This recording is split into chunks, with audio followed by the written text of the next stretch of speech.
بسم الله الرحمن الرحيم. هل أتى على الإنسان حين من الدهر لم يكن شيئا مذكورا إنا خلقنا الإنسان من نطفة أمشاج نبتليه فجعلناه سميعا بصيرا إنا هديناه السبيل إما شاكرا وإما كفورا أعتدنا للكافرين سلاسل وأغلالا وسعيرا إن الأبرار يشربون من كأس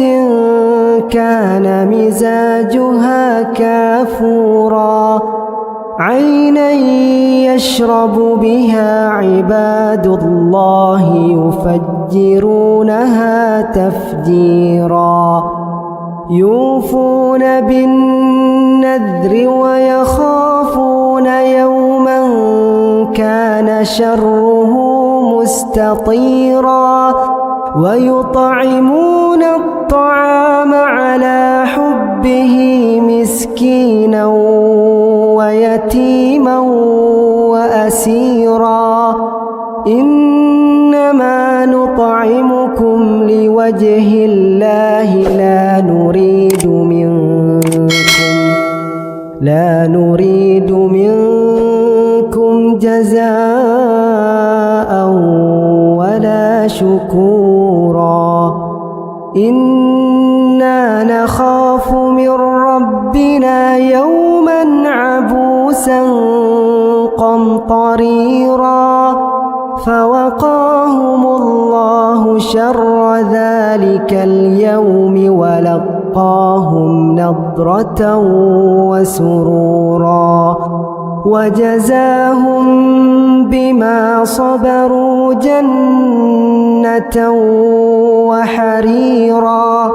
متكئين فيها على الأرائك لا يرون فيها شمسا ولا زمهريرا ودانية عليهم ظلالها وذللت قطوفها تذليلا ويطاف عليهم بآنية من فضة وأكواب كانت قوارير من فضة قدروها تقديرا ويسقون فيها كأسا كان مزاجها زنجبيلا عينا فيها تسمى سلسبيلا ويطوف عليهم ولدان مخلدون إذا رأيتهم حسبتهم لؤلؤا منثورا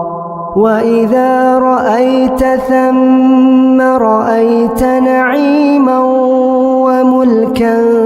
كبيرا عاليهم ثياب سندس خضر وإستبرق وحلوا أساور من فضة وسقاهم ربهم شرابا طهورا إن هذا كان لكم جزاء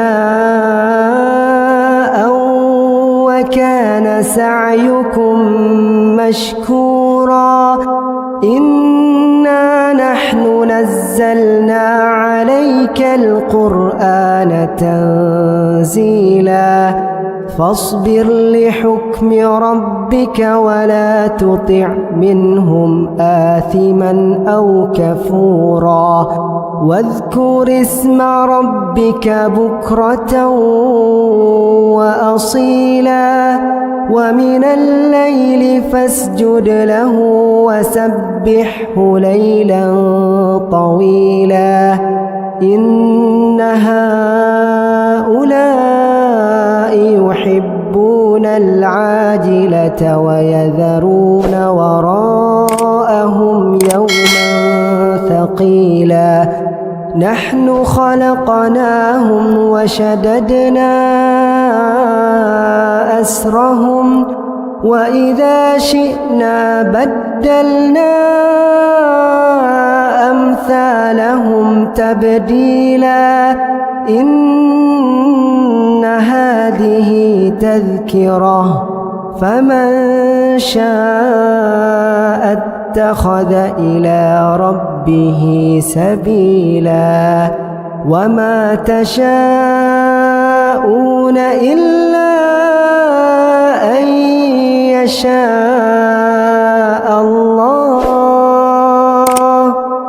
إن الله كان عليما حكيما